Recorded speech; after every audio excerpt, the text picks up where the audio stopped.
যে সমাজের সবথেকে নিকৃষ্ট সন্ত্রাসী যে রক্ষাটাই পারদর্শী তারাই জামাত এবং শিবির। জামাত কারা করে? আমির হামজার মতন মানুষেরাই জামাত করে। কোনো ভালো মানুষ জামাত শিবির করে বলে আমার কাছে মনে হয় না। আমির হামজাকে অবশ্যই গ্রেপ্তার করতে হবে। আমি প্রশাসনের কাছে আহ্বান জানাবো যে সে এমপি এবং সে বলেছে যে সে ওই এলাকার প্রধানমন্ত্রী, সে ওই এলাকার সরকার। কুষ্টিয়া কারোর বাপের সম্পদ নয়, বাপের এলাকা নয়।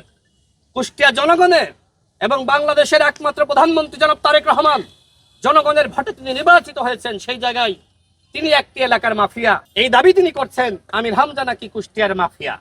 বহুত মাফিয়াকে আমরা বিদায় করেছি। শেখ হাসিনা বাংলাদেশের মাফিয়া হয়েছিল, বিদায় করেছি। জামাত এবং শিবির যদি মাফিয়া হতে চায়, জনগণ তাদেরকেও বিদায় করবে। তো আমি আর খুব বেশি কথা বাড়াচ্ছি না। আমার সর্বশেষ কথা হলো, আমরা লক্ষ্য করছি যে এনসিপি যে নতুন বন্দোবস্তের কথা বলেছিল, যদি প্রকৃতপক্ষে নতুন বন্দোবস্তের রাজনীতি করে, তাহলে ছাত্র অধিকার পরিষদের সাবেক নেতা হিসেবে নাহিদ ইসলাম এবং আক্তার হোসেনের উচিত হবে এই ছেলেটিকে দেখে যাওয়া এবং জামাতের এই অপকর্মের প্রতিবাদ জানানো। আমি জানি না এনসিপি জামাত শিবিরের এই অপকর্মের দায় নিবে কিনা। যেমনি ভাবে ৭১-এর দায় নিয়ে তাদের সাথে নির্বাচনী জোট করেছে। যদি এই ঘটনার দায় না নিতে চাই, যে ধরনের জঘন্য ঘটনা, ন্যাক্কারজনক ঘটনা জামাত এবং শিবির কুষ্টিয়ায় ঘটিয়েছে, অবশ্যই তাদের উচিত সহমর্মিতা প্রকাশ করা। কিন্তু আমি জানতে পেরেছি তারা সহমর্মিতা প্রকাশ না করে উল্টো তারা নাকি এই ঘটনায় খুশি হয়েছে যে ছাত্র অধিকার পরিষদ আমাদেরকে সমালোচনা করে। সুতরাং জামাত এবং শিবির তাদেরকে উচিত শিক্ষা দিয়েছে। দেখেন, ছাত্র অধিকার পরিষদের নেতৃবৃন্দর, এই যে আমার পাশে আপনার নাজমুল হাসান, সে কিন্তু সমন্বয়ক ছিল। সুতরাং ছাত্র অধিকার পরিষদের যে ভূমিকা সেটি দেশবাসী জানে।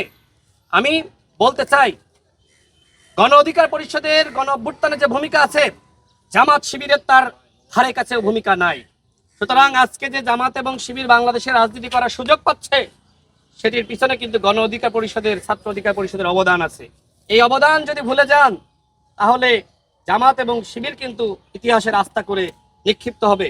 এই বাবার যে কান্না, আমার আসলে বলার কিছু নাই। আমি নিজেও আসলে এই ঘটনা দেখে, এই রক্ত দেখে এবং এই ছেলেটির অবস্থা দেখে আমি নিজেও আসলে ভাষা হারিয়ে ফেলেছি যে কোন ভাষায় প্রতিবাদ জানাবো, কোন ভাষায় আসলে আমি আমির হামজার বিষয়ে কথা বলবো। সর্বশেষ যে কথা, জামাতের নেতা গোলাম আজমের সন্তান ব্রিগেডিয়ার আজমি সাহেব জানিয়েছে যে আমার বাবারা যে সময় জামাত করেছে, সেই জামাত আর এই জামাত এক নয়।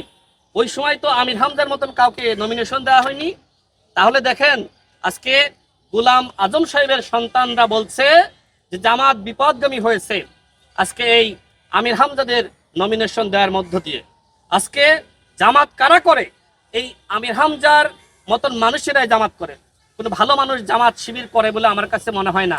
আমরা আগে জানতাম যে শিক্ষিত মেধাবীরা জামাত শিবির করে, কিন্তু আমরা দেখছি যে সমাজের সবথেকে নিকৃষ্ট সন্ত্রাসী যে রক্ষাটাই পারদর্শী তারাই জামাত এবং শিবির করে।